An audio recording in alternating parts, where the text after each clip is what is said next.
नमस्कार बच्चों, मैं मनोज कुमार आप सभी का आपके अपने YouTube चैनल एजुकेशन प्लस में बहुत बहुत स्वागत करता हूं।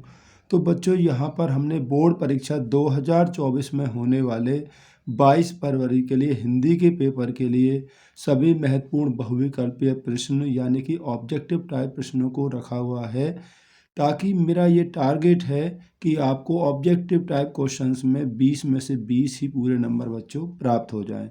तो बिना किसी नष्ट समय को नष्ट करते हुए शुरू करते हैं आज की ये वीडियो। पहला क्वेश्चन है बच्चों, आकाशदीप और ममता कृति है यानी किसकी रचना है? तो बच्चों ये दोनों जयशंकर प्रसाद की रचनाएं हैं। ठीक है, जयशंकर प्रसाद की ये रचनाएं और दोनों ही कहानी विधा की रचनाएं बच्चों। क्वेश्चन नंबर 2 है, कलम का सिपाही की रचना किसने की? तो बच्चों ये जो रचना है ये अमृत राय की रचना है। ठीक है नहीं, और ये आपकी जीवनी विधा की रचना है बच्चों, ये भी आपको ध्यान रखना है। क्वेश्चन नंबर 3 देखेंगे, मुंशी प्रेमचंद की पत्रिकाएं हैं। तो बच्चों मर्यादा और हंस मुंशी प्रेमचंद जी की पत्रिकाएं हैं। तो क्वेश्चन नंबर 4 में देखेंगे, भारत भारती के रचनाकार हैं। तो भारत भारती के रचनाकार बच्चों यहाँ पर मैथिली शरण गुप्त हैं, मैथिली शरण गुप्त हैं। तो क्वेश्चन नंबर 5 देखेंगे, स्मृति की रेखाएं साहित्य की विधा है। इसकी विधा क्या है बच्चों? यहाँ पर संस्मरण है और किसी किसी पुस्तक में इसमें रेखा चित्र भी दिया हुआ है बच्चों। ये महादेवी वर्मा की रचना है। ठीक है नहीं, ये महादेवी वर्मा की रचना है। क्वेश्चन नंबर 6 में देखेंगे, लहरों के राजहंस नाटक के लेखक हैं। ये क्या है बच्चों? एक तो पहली बात ये है कि एक नाटक विधा की रचना है और ये मोहन राकेश का है। ठीक है, मोहन राकेश का नाटक है। क्वेश्चन नंबर 7 है बच्चों, छायावाद के कवि हैं। तो बच्चों जयशंकर प्रसाद छायावाद के कवि हैं। क्वेश्चन नंबर 8 देखेंगे, नीड़ का निर्माण फिर किस विधा की रचना है? तो बच्चों ये आत्मकथा विधा की रचना है और ये किसकी रचना है? हरिवंश राय बच्चन जी की रचना है। तो क्वेश्चन नंबर 9 देखेंगे, गोदान तथा गबन उपन्यास हैं। ये दोनों क्या हैं? उपन्यास हैं। और किसके उपन्यास हैं? मुंशी प्रेमचंद जी के उपन्यास हैं बच्चों ये। ठीक है, पर्वतमाला में समास होगा। तो पर्वतमाला में बच्चों तत्पुरुष समास होगा, पर्वतों की माला। ठीक है, तो क्वेश्चन नंबर 11 बच्चों, हिंदी का प्रथम महाकाव्य माना जाता है, किसे माना जाता है? पृथ्वीराज रासु को हिंदी का प्रथम महाकाव्य माना जाता है बच्चों। क्वेश्चन नंबर 12 है, धर्मवीर भारती द्वारा रचित गुनाहों का देवता, ये किसके द्वारा रचित है? गुनाहों का देवता धर्मवीर भारती की रचना है। और किस विधा की रचना है? तो बच्चों ये उपन्यास विधा की रचना है, ये एक उपन्यास विधा की रचना है। तो क्वेश्चन नंबर 13 देखेंगे, मृत्यु के समय ममता की आयु कितनी थी? तो मृत्यु के समय ममता की जो आयु थी बच्चों वो 70 वर्ष थी, 70 वर्ष थी। तो क्वेश्चन नंबर 14 देखिए, प्रताप नारायण मिश्र लेखक हैं। तो ये बच्चों भारतेंदु युग के लेखक हैं। इसके भारतेंदु युग के। क्वेश्चन नंबर 15 बच्चों, आचार्य रामचंद्र शुक्ल एक हैं, कवि हैं, उपन्यासकार हैं, आलोचक हैं, नाटककार हैं।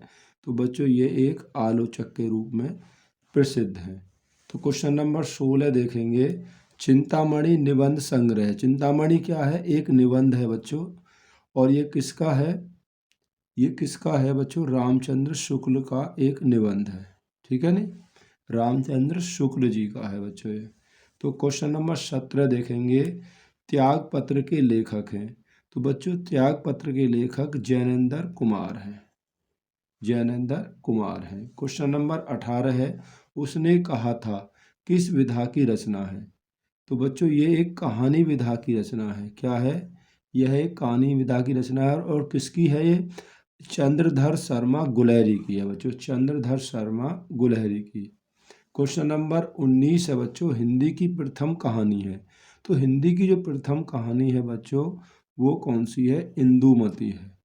और परीक्षा जो गुरु है ये हिंदी का प्रथम उपन्यास है, ये भी आपको ध्यान रखना। क्वेश्चन नंबर 20 में देखेंगे भूले बिसरे चित्र के रचनाकार हैं। तो भूले बिसरे चित्र के रचनाकार बच्चों भगवती चरण वर्मा जी हैं, भगवती चरण वर्मा। क्वेश्चन नंबर 21 में देखेंगे झूठा सच किस विधा की रचना है। तो बच्चों ये एक उपन्यास विधा की रचना है, झूठा सच एक उपन्यास विधा की रचना है। क्वेश्चन नंबर 22 है शुक्ल युग की समय अवधि है। तो समय से संबंधित आपसे क्वेश्चन जरूर पूछा जा सकता है बच्चों। तो शुक्ल युग की समय अवधि है 1919 से लेकर 1938 तक। ठीक है, इसमें 19 का अंतर आपको ये ध्यान रखना है। तो बच्चों फिर से वही क्वेश्चन है कि नीड़ का निर्माण फिर किसकी रचना है। तो अभी मैंने बताया आपको ये हरिवंश राय बच्चन की क्या है, रचना है बच्चों।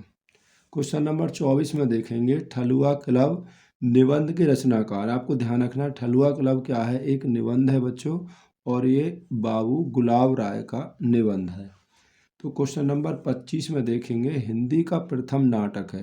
तो हिंदी का जो प्रथम नाटक है बच्चों वो है नहुस, हिंदी का ये प्रथम नाटक है। ठीक है। क्वेश्चन नंबर 26 में देखेंगे झलमाला किसकी रचना है। तो झलमाला बच्चों पद्मलाल पुन्नालाल बख्शी की रचना है, पद्मलाल पुन्नालाल बख्शी की रचना है। क्वेश्चन नंबर 27 में देखेंगे बर्फ की गुड़िया के रचनाकार हैं। तो जयप्रकाश भारती बच्चों बर्फ की गुड़िया के रचनाकार हैं, ऑप्शन नंबर ए यहाँ पर सही होगा। क्वेश्चन नंबर 28 में देखेंगे ईशा तूने गई मेरे मन से रचनाकार हैं।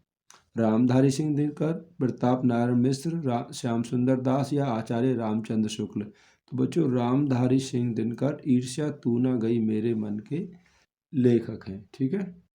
तो क्वेश्चन नंबर 29 में देखेंगे सरस्वती पत्रिका के संपादक हैं। तो बच्चों ये महावीर प्रसाद द्विवेदी सरस्वती पत्रिका के संपादक हैं, और यह पत्रिका किस युग की है, ये बच्चों द्विवेदी युग की है अगर पूछा जाए तो आपसे। सम्राट उपन्यास कहा जाता है। तो सम्राट उपन्यास बच्चों किसे कहा जाता है, मुंशी प्रेमचंद को सम्राट उपन्यास कहा जाता है, यानी कि उपन्यास सम्राट कहा जाता है बच्चों। क्वेश्चन नंबर 31, क्वेश्चन नंबर 31 है बच्चों शुक्लोत्तर युग के लेखक हैं। तो बच्चों धर्मवीर भारती जो हैं वो शुक्लोत्तर युग के लेखक हैं। ठीक है। क्वेश्चन नंबर 32 में देखेंगे भारतीय संस्कृति नामक निबंध के लेखक है। ये क्या है बच्चों, एक निबंध है भारतीय संस्कृति, और एक इसका है डॉक्टर राजेंद्र प्रसाद, यानी ऑप्शन नंबर डी बिल्कुल बच्चों यहाँ पर सही ऑप्शन होगा। तो क्वेश्चन नंबर 33 में देखेंगे कलकत्ता से पीकिंग किस विधा की रचना है।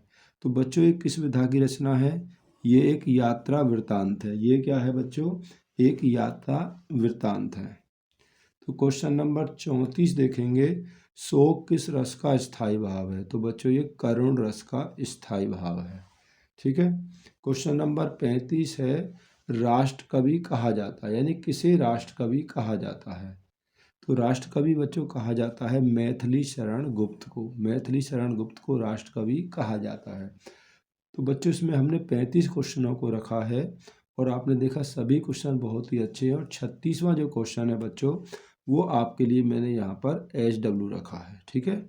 साकेत किस युग की रचना है, भारतेंदु युग की, द्विवेदी युग की, प्रगतिवादी युग की या छायावादी युग की। ठीक है नहीं बच्चों, जो ऑप्शन यहाँ पर सही है आपको मुझे कमेंट करके बताना है। ठीक है बच्चों, तो ऐसी एक अच्छी वीडियो के साथ आपको फिर से मिलते हैं। ये वीडियो देखने के लिए आप सभी का बहुत बहुत धन्यवाद। वीडियो में आपने देखा 35 क्वेश्चनों को रखा, सभी क्वेश्चन एक से एक बढ़कर है।